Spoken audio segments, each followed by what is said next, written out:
자, 오늘 저와 여러분들이 함께 나누실 말씀은 히브리서 11장 33절부터 44절까지 말씀입니다. 히브리서 11장 33절부터 40절 우리말 성경으로 하나님 말씀 한 목소리로 같이 읽으시겠습니다. 그들은 믿음으로 나라들을 정복하기도 하고 의를 행하기도 하고 약속들을 받기도 하고 사자들의 입을 막기도 하고 불의 능력을 꺾기도 하고 칼날을 피하기도 하고 연약한 데서 강하게 되기도 하고 전쟁에서 용망한 사람들이 되기도 하고 이방 군대를 물리치기도 했습니다. 여인들은 자신의 죽은 사람들을 부활로 되돌려 받기도 했습니다. 또 어떤 이들은 고문을 당했지만 더 나은 삶으로 부활하기 위해 풀려나기를 원하지 않았습니다. 또 어떤 사람들은 조롱과 채찍질을 당했으며 심지어 결박되고 투옥되기까지 했습니다. 그들은 돌에 맞았고 톱질을 당했고 칼로 죽임을 당했습니다. 그들은 양가죽과 염소가죽을 입고 떠돌아다녔으며 그들은 가난했고 고난을 당했고 학대를 받았습니다. 세상은 그들에게 가치가 없었습니다. 그래서 그들은 광야와 산과 동굴과 땅굴 등에서 떠돌며 살았습니다. 그런데 이들은 모두 믿음으로 증거를 받았지만 약속하신 것을 받지 못했습니다. 하나님께서는 우리를 위해 더 나은 것을 예비해 놓으심으로 우리 없이는 그들이 온전해지지 못하도록 하신 것입니다. 아멘. 할렐루야. 자, 여러분 한 주간 동안 다들 평안하셨습니까? 예. 자, 오늘 본문은 이 역사를 믿음에 의해 이끌려간 사람들의 삶의 모습이 어떠했는지를 설명하고 있습니다. 크리스찬들의 삶의 모습이죠. 믿음에 의해 어떤 사람들은 나라를 정복하기도 했고 의를 행하기도 했으며 사자들의 입을 막기도 했고 강하고 용감하게 되어서 이방 군대를 물리치기도 했습니다. 자, 어떠세요? 믿음에 의해 이끌려가는 우리들의 모습도 이런 모습이면 정말 멋질 것 같지 않습니까? 그런데 또 믿음에 의해 이끌려갔던 다른 사람들의 삶의 모습도 이야기합니다. 그들 중 많은 사람들이 자신들이 이 역사의 주류이자 주인이라고 여겼던 사람들에 의해서 고문을 당하기도 했고 조롱과 채찍을 당하기도 했고 감옥에 갇히기도 했으며 어떤 이들은 톱질을 당해 죽임을 당하기도 했고 칼로 죽임을 당하기도 했다라고 기록합니다. 그들은 가난한 삶을 살았고 주어진 삶을 나그네처럼 살았습니다. 한 번만이라도 너가 믿는 신 예수를 부인하면 풀어주겠다 라는 말이 있었음에도 불구하고 그들은 풀려나기를 원치 않았습니다. 자, 그렇다면 이렇게 조롱과 고문과 채찍질을 당하기도 하고 죽임을 당하기도 했던 이들이 바라고 소망했던 것은 과연 무엇이었을까요?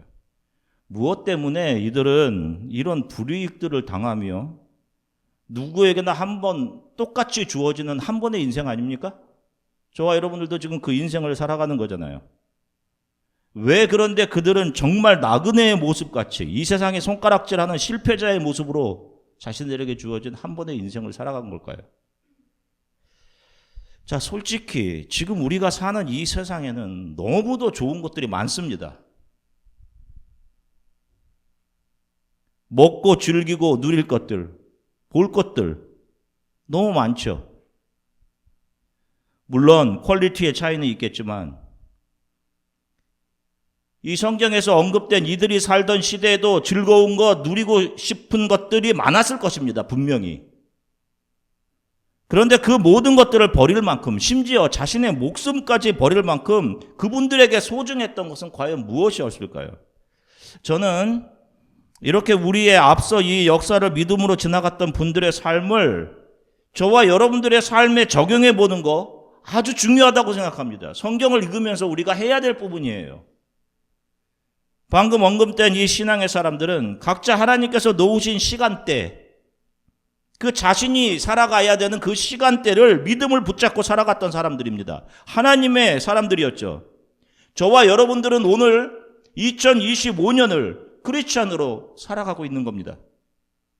지금 이 시대를 살아가는 저와 여러분들이 정말로 원하는 것은 무엇인지, 정말 우리가 예수 그리스도를 사랑하는 크리스찬들이 정말 맞는 것인지, 저를 비롯해서 여러분들이 오늘의 말씀에 비추어 자신을 점검해 봤으면 좋겠습니다.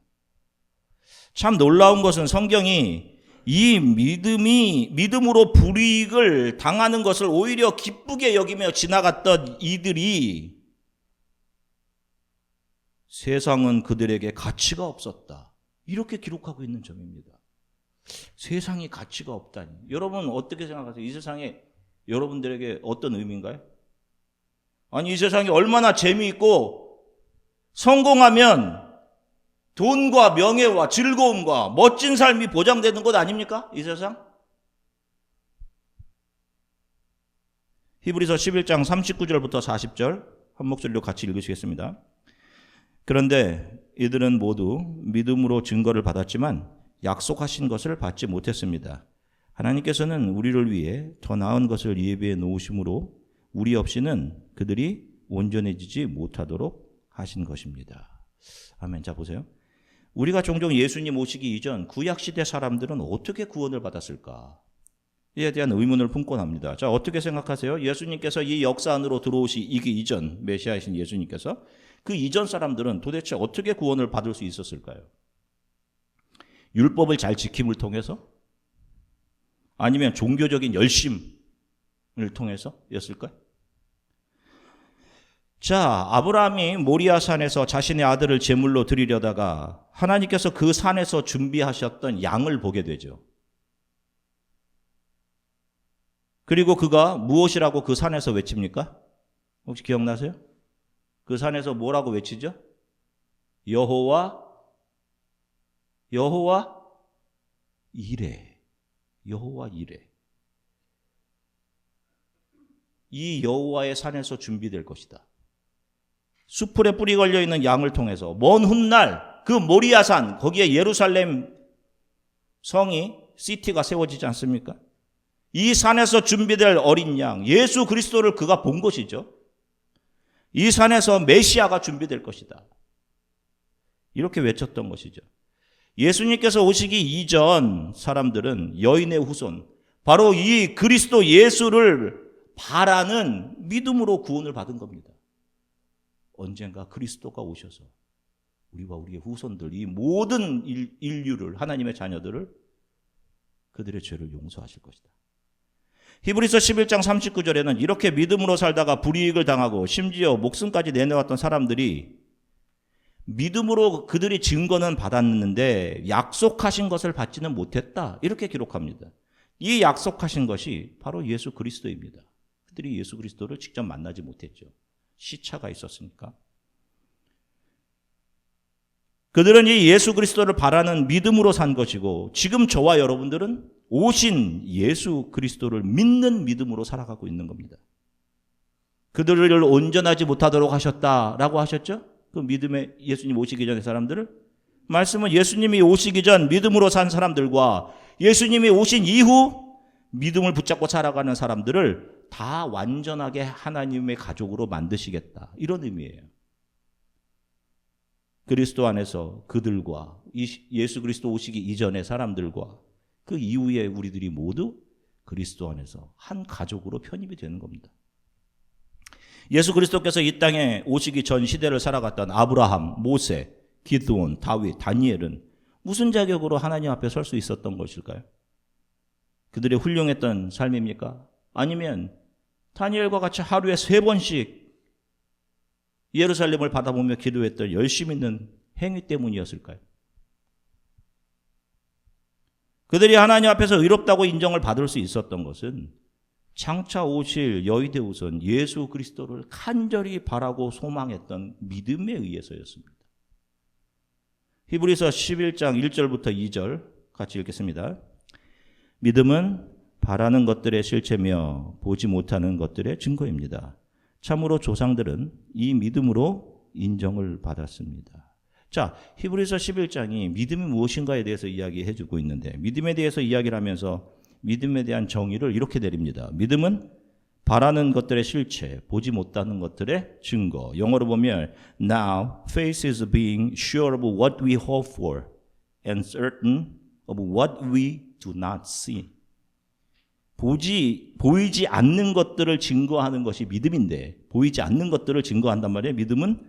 그런데 그 믿음은 사람에게 들어와 보이지 않는 것들을 보여주기 위해 현재 그들이 보는 것을 부정하게 만듭니다. 이게 믿음이 하는 일이에요. 이것으로 우리 안에 믿음이 있는지를 점검할 수 있어요. 보이는 것들을 삶의 근거로 삼고 살아가던 인간들에게 믿음이 찾아와서 그 보이는 것들이 가치 없는 것이야. 이것을 알게 하시고 그동안 그 보이는 것들 때문에 욕망 때문에 그것을 얻고 누리고 챙기고 하는 것 때문에 보지 못했던 영원한 하나님의 나라 예수 그리스도가 가장 귀한 것이구나. 그것을 가장 최고의 가치로 여기며 살아가게 하시는 거예요. 그게 믿음이 하는 일입니다.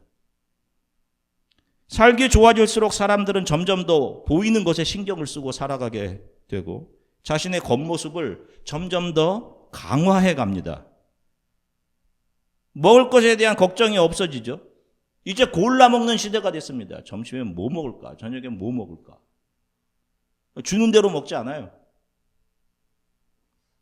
그렇게 골라 먹는 시대가 되다 보니 사람들이 자신의 몸에 신경을 씁니다. 이제는 먹고 사는 게 아니라 몸매.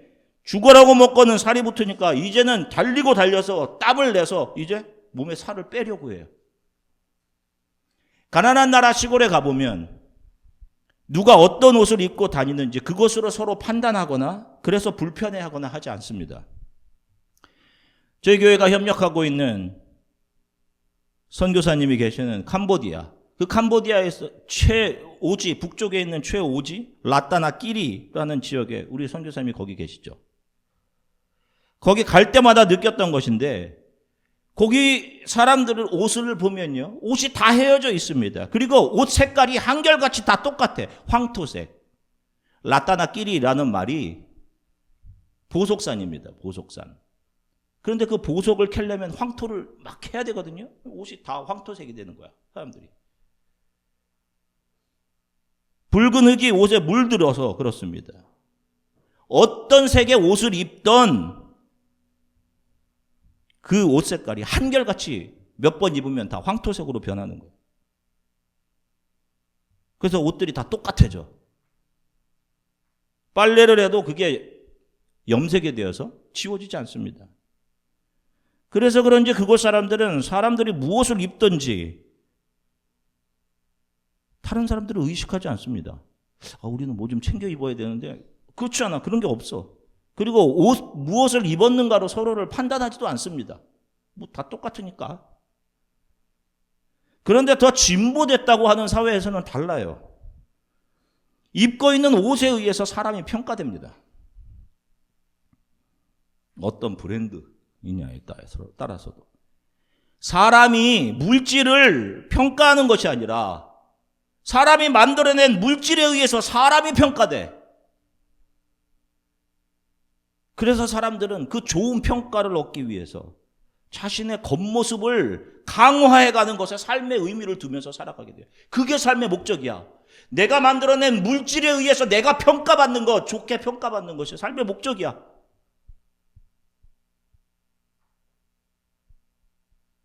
보이는 것에 종속되는 거죠. 결국 보이는 것에 의해 이끌려가는 삶의 결국은 계속적으로 자신의 육체를 꾸미고 보강하는 삶을 살다가 영원한 죽음을 맞게 되는 겁니다. 믿음에 의해서 보이는 것이 부정되는 삶. 히브리서 11장에 나오는 인물들이 다 이런 삶을 살다 간 겁니다. 여러분, 모세가 광야를 지나면서 사람들이 불평하죠. 이전에 먹던 고기 먹고 싶다. 이집트로 돌아가고 싶다. 모세는 안 돌아가고 싶었겠어요? 모세는 돌아가고 싶었겠지. 사람이니까. 여호수아 앞에 철옹성처럼 서 있는 여리고성. 여호수아라고 안 두려웠겠어요? 다니엘이 사자굴에 던져졌습니다. 안 무서웠겠냐고요, 여러분. 지나가다가 핏불 같은 것만 지나가도 무서운데 사자굴에 던져졌을 때 다니엘 무섭지 않았겠어요? 얼마나 무서웠겠어요? 누가 가난의 자리로 가고 싶겠습니까? 여러분, 누가 채찍을 맞고 싶겠어? 그런데 하나님께서 주시는 믿음이 지금 눈에 보이는 그 두려운 상황들을 부정하게 하신 겁니다. 그 눈에 보이는 것들을 넘어 존재하는 하나님께서 준비하고 계시는 하나님의 그 풍성하심과 영원하심이 어떤 것인지를 그들에게 보게 하신 거예요. 세상 사람들은 볼 수 없죠. 이걸 보이는 곳에 집중하고 살아가는 사람들은. 이것은 오늘을 살아가는 저와 여러분들에게도 마찬가지입니다. 하나님께서 주시는 믿음이 크리스찬 성도 안에 들어오면 보이는 것들을 부정하게 하고 보이지 않는 예수 그리스도와 그분이 이끌고 가시는 영원한 하나님의 나라를 더 선명하게 바라보고 소망하게 하십니다. 그래서 성도들에게는 우리들이 하루하루 살아가는 것만큼 영원한 하나님의 나라에 더 가까이 가는 것이기 때문에 마치 퍼즐 조각 1000개의 퍼즐 피스를 맞출 때 거의 다 맞춰갈 때야 그 그림의 윤곽이 하나씩 놓으면 드러나는 것처럼 크리스천들이 붙들었던 그 소망이 우리는 매일매일 더 선명해지는 거예요. 이것으로 여러분들의 신앙을 잘 점검해 보십시오, 여러분. 믿음이 끌고 가는 최종 목적지는 어디입니까? 베드로전서 1장 9절 한 목소리로 같이 읽겠습니다. 믿음의 결국 곧 영혼의 구원을 받음이라. 아멘. 보세요. 믿음이 이끌고 가는 최종 목적지는 뭐야? 우리의 육의 만족이나 우리의 육체의 영역의 확장이나 우리의 육의 잘됨을 증명해내는 거 그런 거 아니잖아. 뭐라 그래? 우리의 믿음은 우리를 어디로 이끌고 가? 영혼의 구원으로 이끌고 가는 거예요. 지금 저와 여러분들이 그 과정에 있는 겁니다, 여러분. 성경이 가르쳐주는 이 신앙생활이라는 것은 우리가 비전을 스스로 정해놓고 삶의 목표를 우리가 정해놓고 하나님이 이거 이루기 위해 이거 도와주세요. 하나님 조력자가 돼주세요. 그래서 그 비전과 야망을 성취해가는 그런 것을 신앙생활이라고 하는 게 아닙니다. 예수께서 주시는 믿음은 그런 욕망들을 비전 삼아 살아가던 우리를 죽이십니다. 내 자존심 무너지고 내가 부정되는 과정 속으로 믿음이 우리를 이끌어간단 말이에요. 그 과정에서 우리에게 나타나는 현상이 뭐예요? 고통이죠, 고난. 괴롭죠, 아프죠. 그것이 해산의 고통 같단 말입니다. 해산의 고통. 그런데 믿음이 이끌어간 이 고통의 순간들이 우리를 작은 예수로 거듭나게 하며 영원한 구원으로 이끌어가는 길인 겁니다.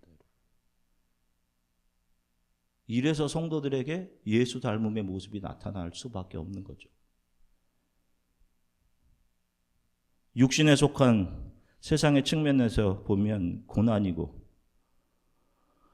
어려움인데 영에는 믿음이 열어주는 눈으로 보니 그것이 내가 영원히 사는 성화의 길, sanctification의 길이란 말입니다. 그래서 나의 죽음이 유익한 것이군요. 고백은 바울뿐만 아니라 이 믿음에 의해 이끌려가는 모든 성도들에게 나오는 감사의 찬양인 것입니다. 여러분. 정말로 예수만 붙들고 살기를 저는 제 자신이 먼저 그렇게 살기를 정말 간절히 바랍니다. 그리고 저를 통해 말씀을 들으시는 여러분들이 보이는 이 세상의 것들이 아닌 주 예수를 믿고 하나님의 나라에 들어가게 되는 구원을 얻게 되길 정말 간절히 소원합니다. 이것이 주중에 저의 기도입니다. 간절한 기도, 정말 애타는 기도예요. 여러분 한 분 한 분들을 기억하면서 하는 저의 기도입니다. 여러분들은 무엇 때문에 교회 나오십니까? 그것이 여러분들 자신이나 여러분들 자녀들의 겉사람을 강화하기 위한 것이면 안 됩니다. 정말 이곳에서 교회 다니는 사람이라고 하면서 이런 사람들의 모습을 너무 많이 봤어요. 안타깝습니다. 너무 안타까워요. 우리가 나를 향한 하나님의 뜻을 알게 해달라는 기도 자주 하죠, 여러분. 하나님의 뜻을 알게 해주세요. 자주 하죠. 말은 하나님의 뜻이라고 했지만 실은 미래를 알고 싶은 거잖아요. 미래. 내 미래가 어떻게 되는지. 나 시험에서 몇 점을 맞을 거예요. 뭐 건가요? 응? 이거 투자해서 내가 어떻게 될 건가요? 그거는 나 미리 알고 싶은 거. 여러분 이런 영화들 있잖아요. 영화 뭐 백투더 퓨처 이런 영화 보면 악당들이 길을 쓰고 타임머신을 뺏으려고 합니다. 왜? 왜 그래? 자기가 그거 타고 가서 시간을 이렇게 해서 부자 되려고, 잘 되려고. 시간을 막 변경하려고 하고 막 그러잖아. 시간까지 변경해서 잘 되고자 하는 인간의 참 결국 다 자기 채움이죠. 오늘 예수 그리스도가 내 삶의 주인이고 그분이 내 삶을 이끌어가고 계신데 내 마음과 생각이 그분과 함께하고 있는데 뭐가 미래가 궁금하겠습니까? 오늘 내가 그분의 손을 잡고 너는 따라오기만 해라 하고 계시는 건데 믿음의 결국은 영혼의 구원, 하나님 나라였지 않습니까? 하나님의 뜻은 누구 안에서 다 나타났다 그랬어요? 예수 그리스도 안에서 나타났다. 하나님의 뜻은.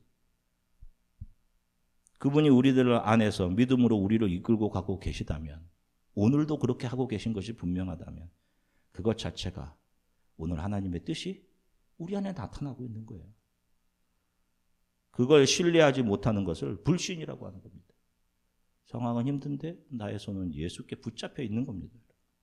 불안하는 가운데서도 오늘 하루를 예수를 믿고 그분을 붙잡고 세상의 폭풍 속에서도 흔들리지 않게 해달라고 기도하면서 오늘을 하나님을 경외하는 그분의 자녀로 살아가는 것이 나를 향한 하나님의 뜻입니다. 그렇게 주어지는 모든 상황을 아멘으로 받아들이는 이들이 크리스천인 거예요. 한 주간도 예수 그리스도 안에서 우리의 옛사람은 더 해체되어 가야 할 것입니다. 예수께서 우리에게 주신 믿음에 의해 우리를 두렵게 하기도 했고 욕망을 불러일으키기도 했던 그 보이는 것들, 그 보이는 것들이 부정되고 denial, 보이지 않는 하나님 나라와 예수 그리스도만을 바라보고 신뢰하며 저와 여러분들에게 주어진 신앙의 길을 잘 걸어가시길 주 예수 그리스도의 이름으로 간절히 축원합니다. 기도하시겠습니다. 함께 기도하고 성찬의 떡과 잔을 받겠습니다. 먼 옛날의 일인 것 같지만 오늘 살펴본 한 몇백 년 전의 일인데 몇백 년의 시간도 이제 금방 지나가는 것 같아요. 시간이라는 게 참 빠르죠. 놀라운 것은 말씀은 그 믿음으로 살아간 우리 신앙의 선배들 그들에게 세상은 가치가 없었다. 왜 이 좋은 세상에 가치가 없었을까? 너무도 좋은 것들 많은데 이 세상에. 그것은 그들이 믿음에 의해서 영원한 하나님의 나라를 보았기 때문입니다. 그리고 이 세상의 의미를 알았기 때문이에요. 하나님 눈에 보이는 것을 눈에 보이는 다른 것들로 나를 채우려고 하지 않고 목마른 사슴이 시냇물을 찾아 갈급하던 내 영혼은 당신 예수 그리스도만을 소망하며 살아가기 원합니다. 보이는 것을 따라가는 삶이 아닌 내 앞에 분명한 영혼의 하나님의 나라를 소망하며 하루하루를 주 예수를 붙잡고 믿음으로 살아가게 해주십시오. 우리 이렇게 잠시 함께 기도하겠습니다. 하나님 감사합니다. 아버지 사랑하는 성도들과 함께 하나님 말씀 나누셔서 하셔서 감사합니다. 주님 어떻게 보면 길다고 생각하면 먼 일일 수도 있지만 하나님께서 펼쳐놓으신 이 시간대 어떤 사람들은 어떤 시간대를 살아가고 또 누군가는 지금 오늘의 시간을 살아가고 하나님께서 그렇게 사람들을 각자의 시간대에 살게 하셨습니다. 한 번 살아가는 삶을 어떤 분들은 스스로 가난한 자리로 또 심한 핍박과 고난의 시기를 믿음을 붙잡고 살았습니다. 이것이 어떻게 가능한 것인가? 그들 안에 믿음이 들어와 눈에 보이는 것들을 부정하게 하시고 보이지 않는 것들을 보게 하셨기 때문입니다. 주님, 우리 또한 눈에 보이는 것으로 인해서 두려워하고 스트레스를 받고 또 가지기 원하고 그것이 없어서 속상해하고 그 눈에 보이는 것들, 그것이 부정되고 예수 그리스도와 하나님의 나라를 볼 수 있는 믿음의 눈을 열어주십시오. 우리 안에서 그렇게 일해 주십시오. 주님, 오늘 사랑하는 성도들이 이 하나님의 말씀 한 주간 동안 이 말씀 불현듯 기억나게 하시고 하나님의 자녀로 믿음을 지키며 주어진 어떤 상황이라도 아멘으로 상황을 받아들이고 믿음으로 견뎌내는, 오히려 힘든 상황 속에서 주님을 찬양하고 그 상황을 지나가는 성도 되게 도와주시기 원합니다. 감사드리며 예수 그리스도 이름으로 기도드립니다.